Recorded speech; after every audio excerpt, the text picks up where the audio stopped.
My name is Gabe Villamizar, and I'm a global sales evangelist at Lucidchart.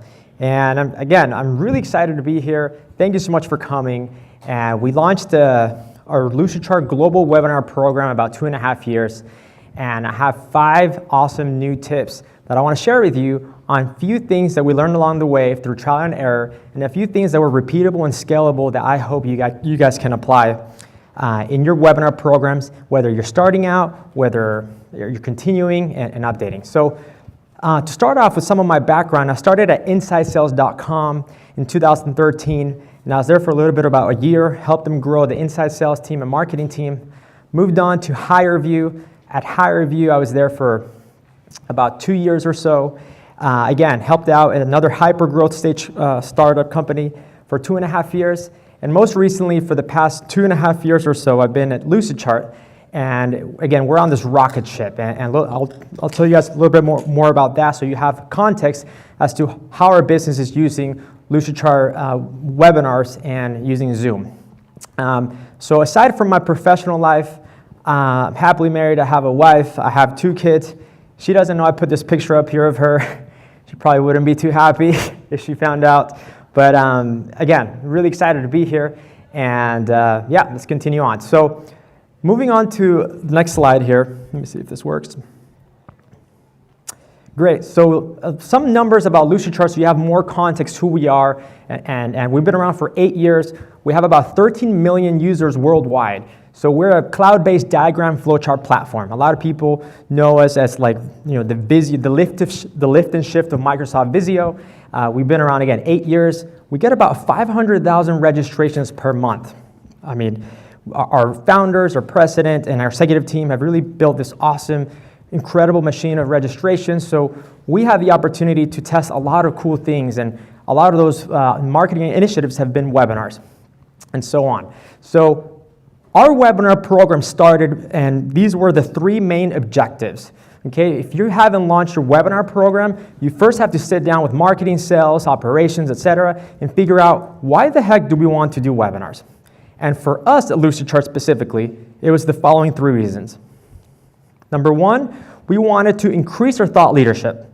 If we could establish ourselves as a thought leadership or a thought leader in specific verticals, we believe we would have increased success and awareness and recognition. Number 2, that we would have specifically lead generation, an increased amount of lead generation. And number 3, we wanted to train our users on how they can use Lucidchart for X, Y, and Z reasons specific to them. So again, what are your 3 specific goals of why you want to launch webinars, okay, or why you want to continue your webinar program on both resources, on talent, and effort?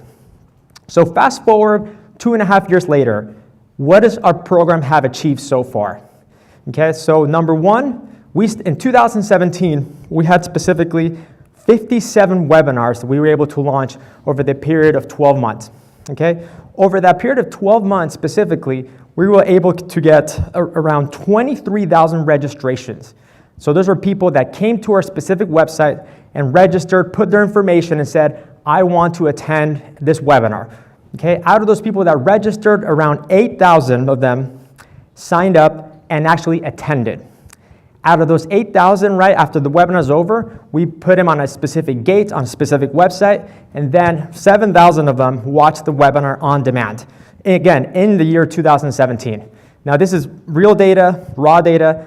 Again, I don't have data yet for 2018 because we haven't finished the year, but these numbers in 2018 are looking bigger and better. But this is, again, 12 months worth of data, and I have 5 tips that I want to show you and share with you, and I hope that you can take good notes. I'm going to be here also for questions.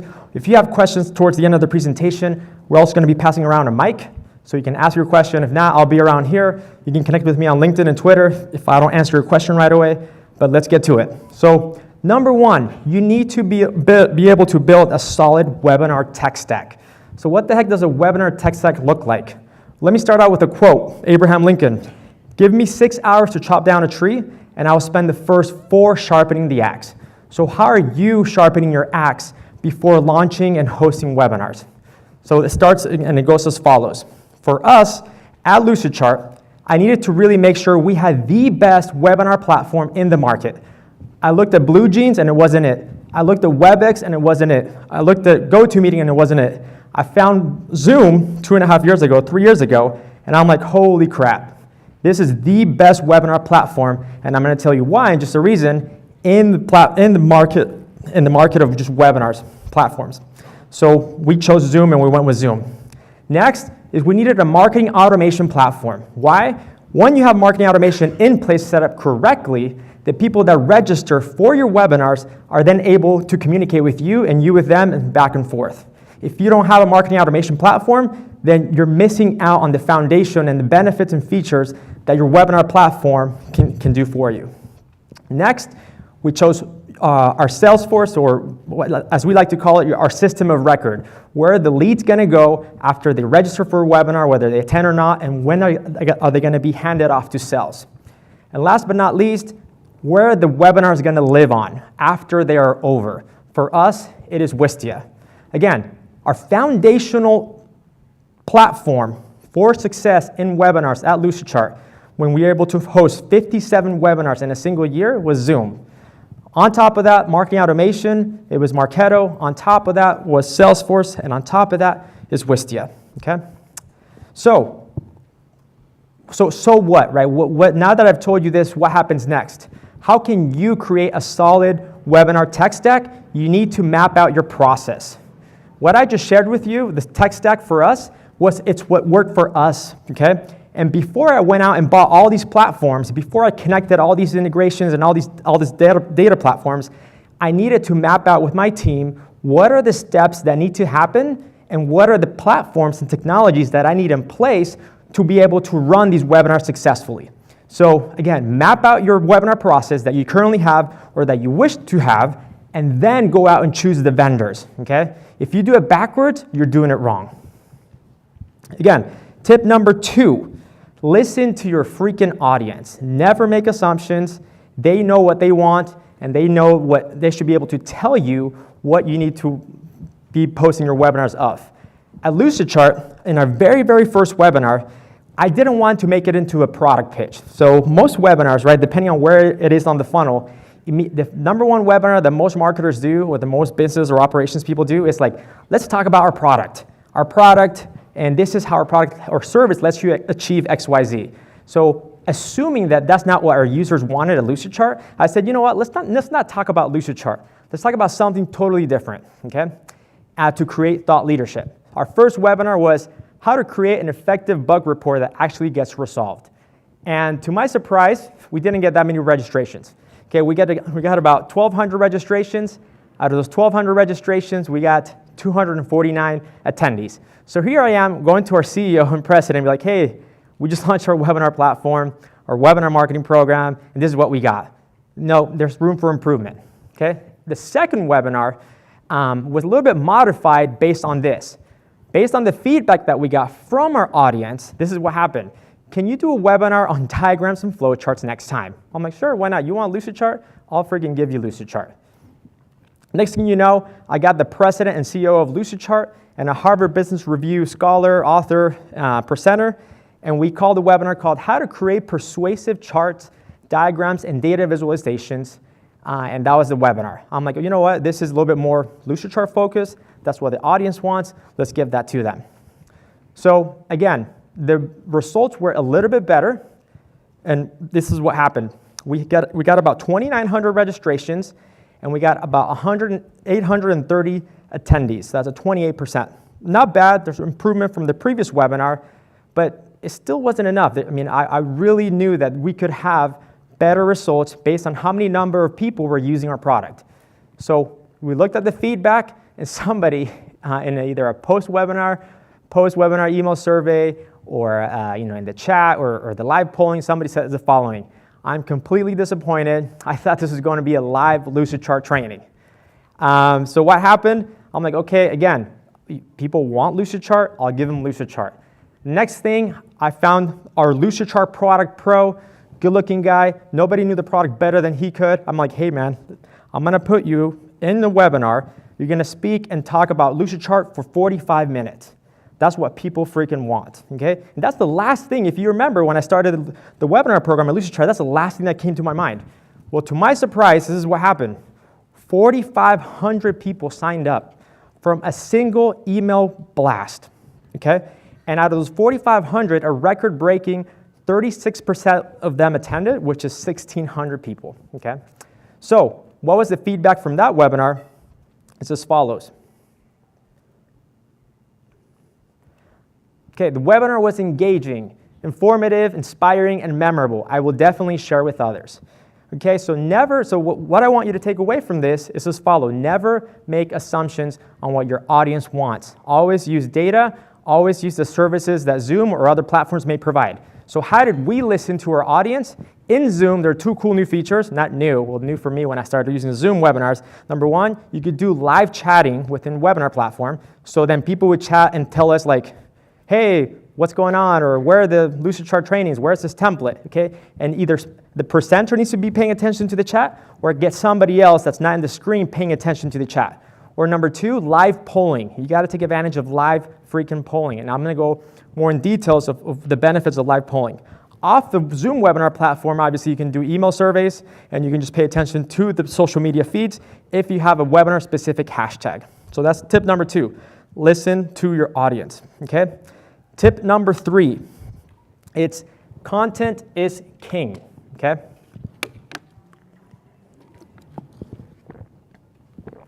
So what does content is king mean?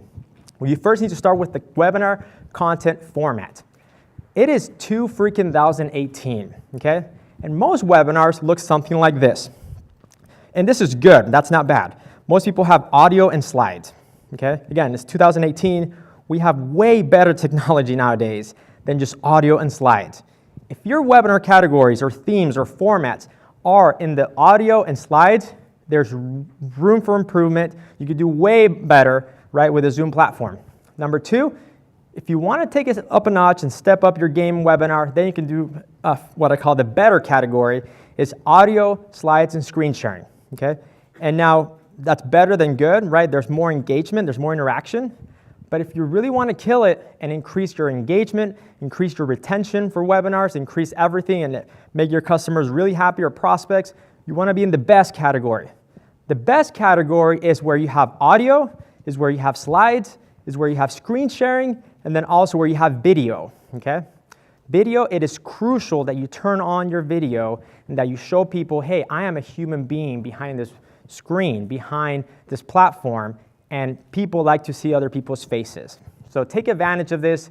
Webinar content format matters more than ever before, and don't be shy. You don't need to be looking amazing. Just turn it on, clean the camera, make sure it's not blurry, and that you don't have, obviously, there's other webinar tips that I could go on how to make yourself look good. I mean, raise the camera eye level, make sure that the sun's not behind you, make sure there's light in front of you, etc.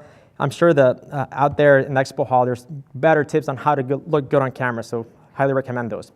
So after we went into the best category, we started getting feedback such as, this is one of the very best presentations in any format I have ever seen, okay?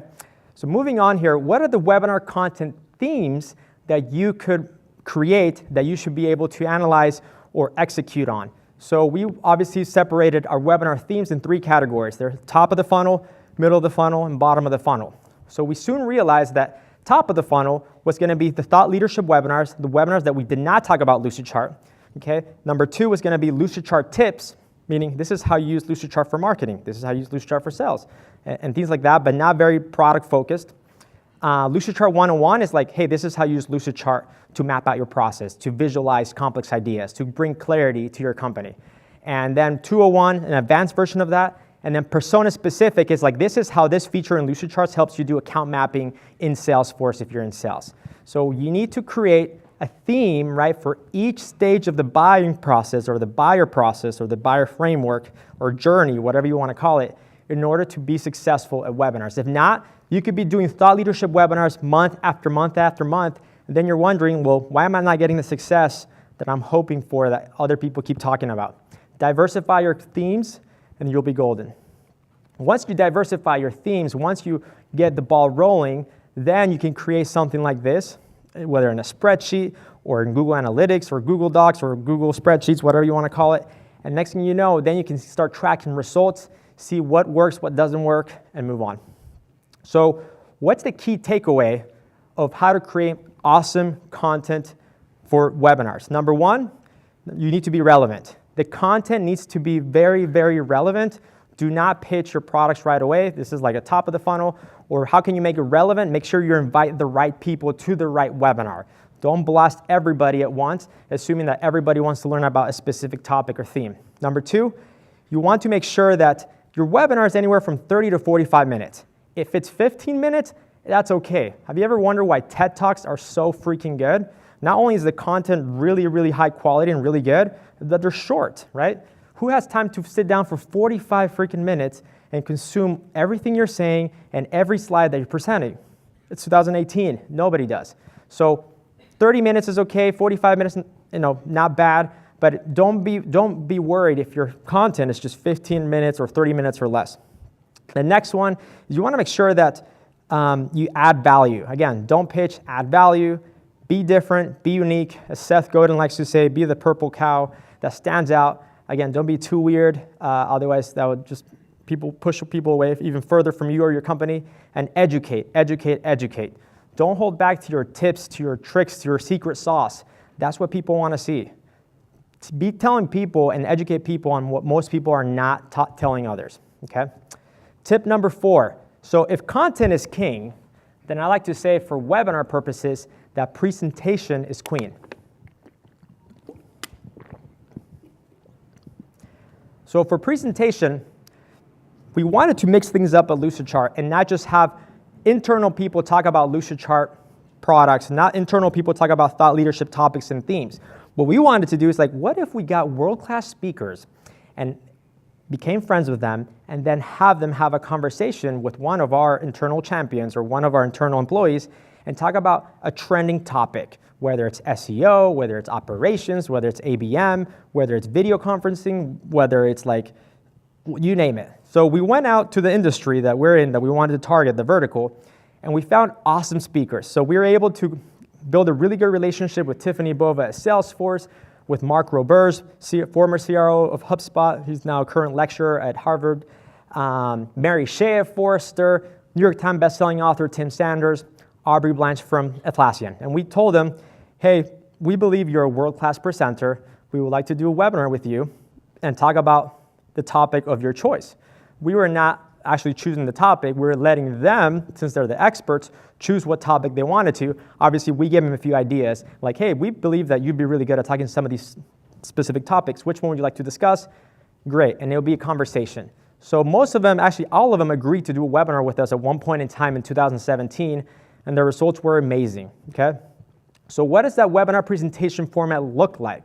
This is really, really important. We got the world-class speakers in place, and now what happens next? So most of you are very familiar with the individual presenter format. That's when one of you or somebody in your company goes up, opens up a Zoom webinar or the webinar platform of choice, and then you start talking, push the webinar live, and then bam, that's the webinar and it's over.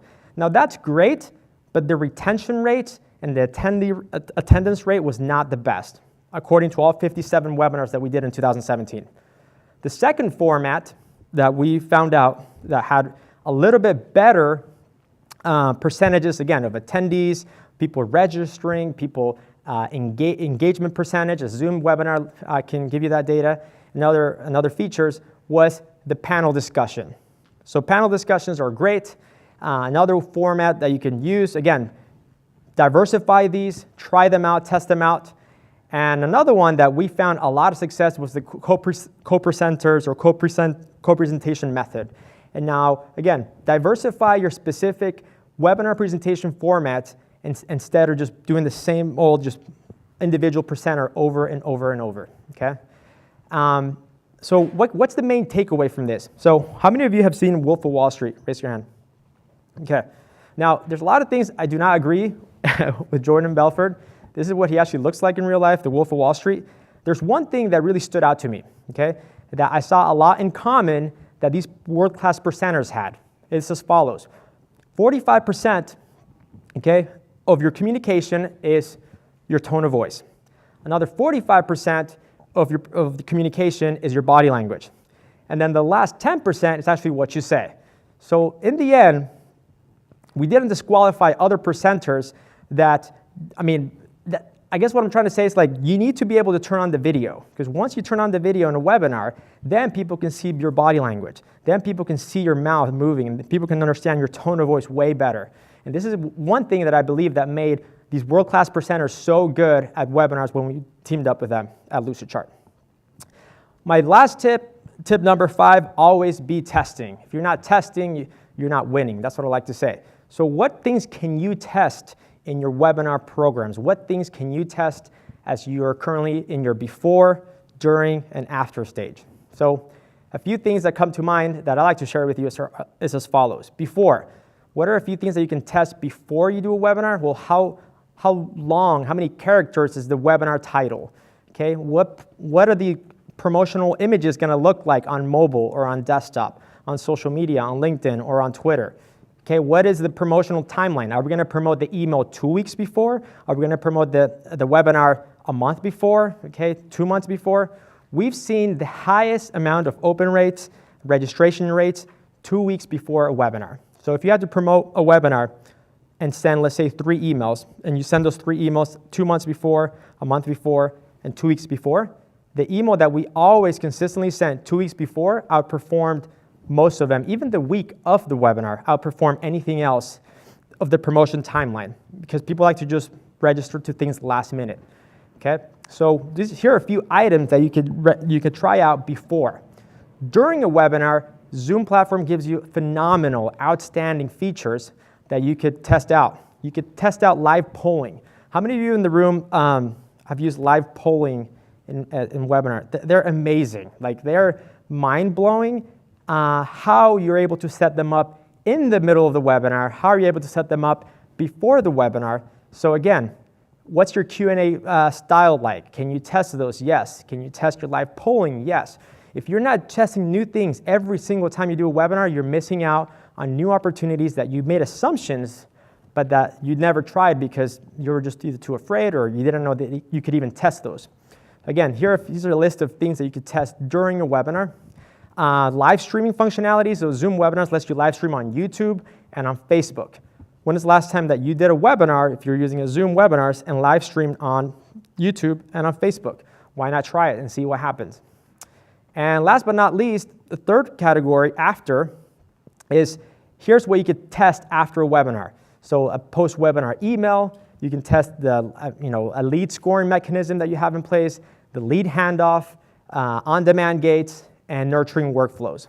So one example that comes to mind is for lead scoring. For example, when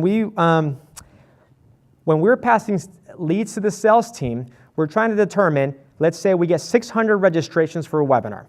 Out of those 600 registrations, let's say 300, 50% of them attended. Out of those 300, then what do we give to our sales teams? Do we just give them all 300 of those? Well, we found out after doing some analysis and getting our data team involved that anybody who had at least 5 Lucidchart licenses or more in their account of whoever registered, whether they attended or didn't attend, had a 70% chance that they would actually set a demo with our sales reps. So how were we able to do that? Again, just testing, seeing different variables in our lead scoring, and then analyzing, and then making some hypotheses, and then passing in different waves or phases to our sales team specific leads based on specific behaviors or technographics that our registrations or attendees had. So again, here's a few things that you can test, and the list go on and on and on. But I highly encourage that you test. I highly encourage that you do your best to try new things consistently. Your buyers, our buyers, are changing so rapidly. Okay, that's the only thing that's constant, change. If you're not changing as fast as your buyers, then you're leaving money on the table. So here are top 3 webinar testing wins or takeaways that we found out. And I've actually never shared these publicly, so here we go. Number 1, so ask for the demo via live polling in middle of the webinar. Again, ask for the demo live in the webinar through live polling. So usually when you have a webinar, when you do a webinar, you put them through a specific drip campaign and it says, okay, if this person did this, then send them these 3 emails. If they open this email, then send them this one. And at the end of the drip campaign is something like watch a demo or buy our product. So why are we waiting so long to ask for a demo when you can utilize the live polling function, and 15 minutes into the webinar, once you're presenting the best content you've ever created, say, want to learn more about this? Talk to our Lucidchart Enterprise sales teams, yes or no. And then people live poll right there. Every single time we did that, we at least got 15 demo sets live in the webinar, and we handed those off immediately. So what is your call to action? What is the end result or objective that you're trying to achieve through emails, right? Post-webinar that you can just inject, okay, in a non-spammy manner into the webinar and do it through live polling, okay? That's the biggest takeaway that I would say we found out by doing a lot of these tests. Number 2, we realized that if we wanted high engagement, high retention, and high attendance rate, then we needed to have at least 2 presenters at once that bounced ideas back and forth. So here's Joe, here's Sally, and then they just, for 30 minutes, would talk about a specific subject. Again, we tried to fit everything in the best category: audio, slides, screen sharing, and video, and then Sally and Joe would just bounce ideas back and forth. Why does that kind of work so well? If you think about it, you have 2 different genders, 2 different tones of voices, 2 different people that look different, and people like to see diversity, and you have 2 windows with videos that help you see, okay, this person's talking, now this person's talking. It keeps people just stay awake. So co-presenters, highly, highly recommend them if you want to increase your statistics of many features that you have in Zoom webinar.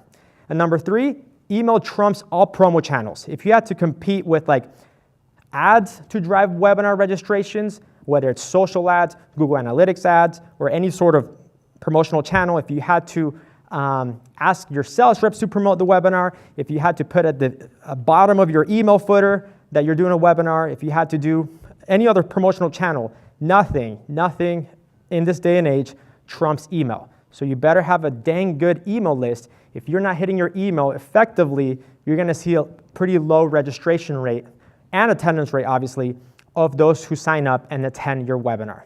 Again, if you're seeing a low number of registrations, then you should focus first on growing your email list before even launching a webinar, if quality and quantity is your goal as well. So one of my last, before I end here, is one of my favorite quotes is like, I have not failed, I've just found 10,000 ways that won't work, Thomas Edison. So again, I highly encourage that you test over and over and over. Never make assumptions. Assumptions is what's really gonna not help you progress.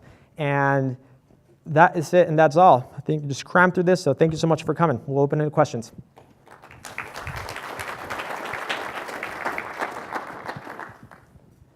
Where's the mic gonna be at?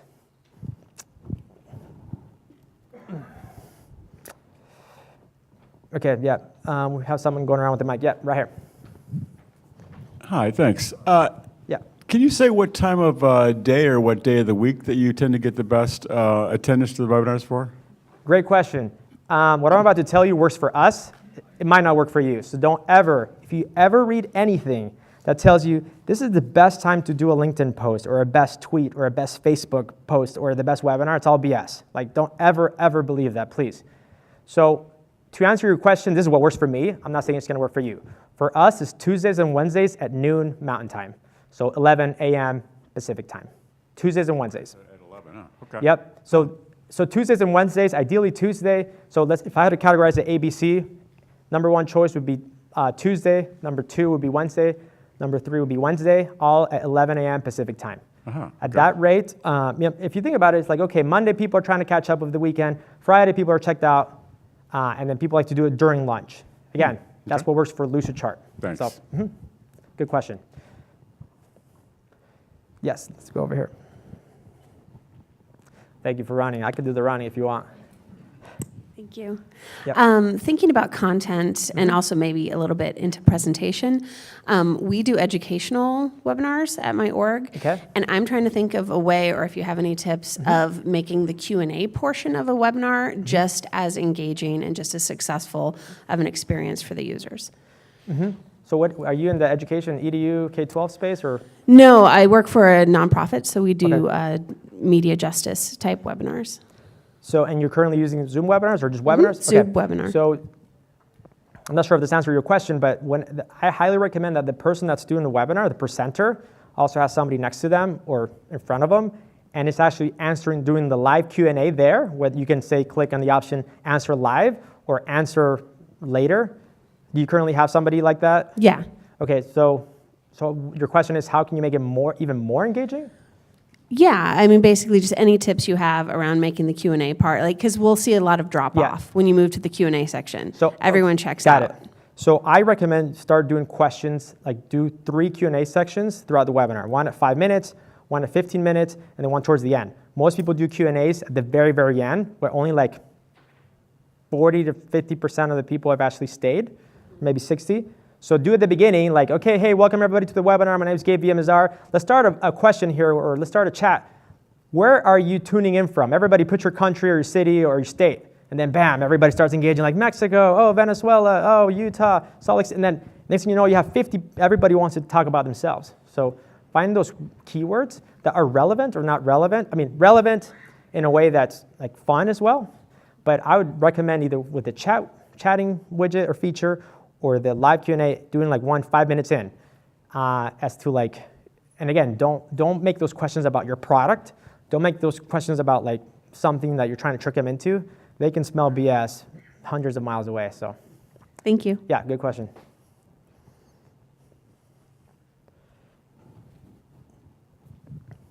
So when you have the co-presenters in a Zoom webinar, within the Zoom platform, you can have panelists or co-hosts. So do you set up the co-presenter as, what's the difference between a panelist or a co-host? And then if you have slides that they're using to present from, do you let them control the slides, or do you have you or someone within your organization, a moderator, controlling the slides?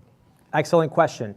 What we found best is that, let's say I'm hosting the webinar, and in a totally different room in the same building, hopefully, or in a different side of the world, you have the other person co-presenting. Don't put 2 people jammed in a little screen next to each other like, hey, like, what's up? That's happened before at our company, unfortunately. But you want each person plugged into the wall with the setup, with the webcam or their laptop or desktop, eye level, in 2 different rooms. One person hosting it, the other person co-hosting it, not as panelist. Because then what happens is, if you add them as panelists, they don't have all the features and functionalities that a co-host has, I believe. Zoom's changing so fast, I can't keep up sometimes with all the features they launched, which is amazing. But we do that so that way the other panelist has also access to move the slides back and forth. We usually just recommend the host, or one or the other, host or co-host, has access to the slides. And only one person moves it. We tried it in the past, both, and then they just kept going back and forth. Didn't look so good. Yeah. It's a good question, but yeah, different rooms, different devices, and but yeah, just have them host and co-host. Is it important for the co-host to have a wired Ethernet connection? Or? Yes. Yeah. Absolutely, hands down. Okay. Like I'm so picky with how we would do webinars that some people are like, Gabe, like, why do I need to be plugged into the wall to the power? I'm like, I don't care, dude, don't ask questions. I'm telling you, like, I've seen it all. Doing 57 webinars in a year, you need to prevent and foresee anything that could happen and could go wrong, and just do it. But yeah, Ethernet, wired, power to the wall, lights, gum, water, everything. And like, did you already go to the bathroom? Like, you have to babysit them. So detailed. And again, I'm not the one doing the webinars most of the times. I get the people who are better than me. So the person, if you're running your webinars and you're hosting and presenting, great. If you have someone who's better than you, don't be afraid to ask them. Give them the vision of what webinars could look like, and then have them kind of, you're the quarterback, but have them be, you're the producer, have somebody, be like the Brad Pitt and you're the Steven Spielberg, or Jennifer Aniston and you're the, whatever. Okay. Good question. I just had some feedback regarding the co-presenters, because we do that too, but we're not in different rooms, but we do have our own setup. Okay. So, it works the same. It's not like someone has to be in another room to do it, but just making sure that you both have your own ability to be on as an individual, so that, you do have that same ability to move the slides or whatever that might be. So just for what it's worth, I just wanted to put that in. Do you guys have headsets then, or like? We actually how's use the a little audio? Jabra speaker at this point. Okay, Is cool. what That we do, works. because we play some audio and some video and that kind of thing, and that's so far worked out for us. Great, yeah, okay, that's another option. Thanks for sharing.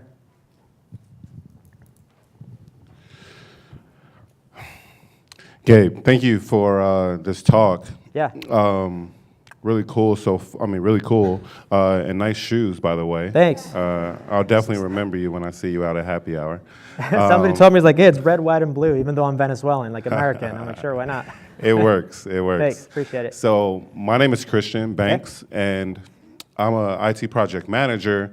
I work internally. All my clients are employees. So I'm kind of taking a different take on the webinar, and I'm wondering your thoughts around using this internally to either change the narrative around IT or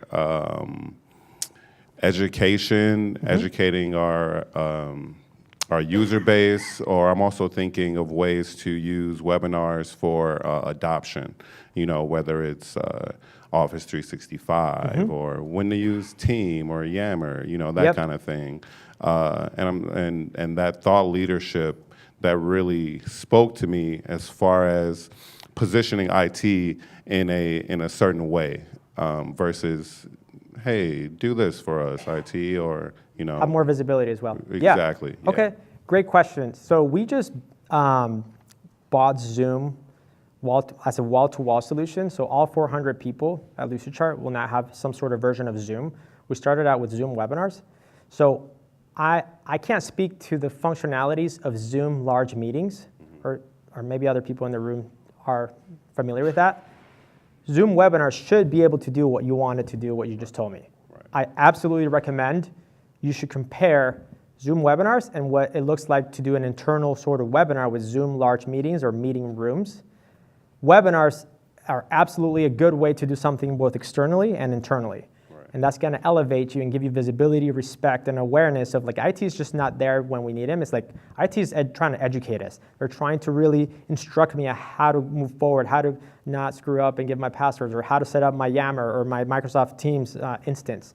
Absolutely. I think you should definitely try it and let me know how it goes. But absolutely. Thank you, Gabe. Yep.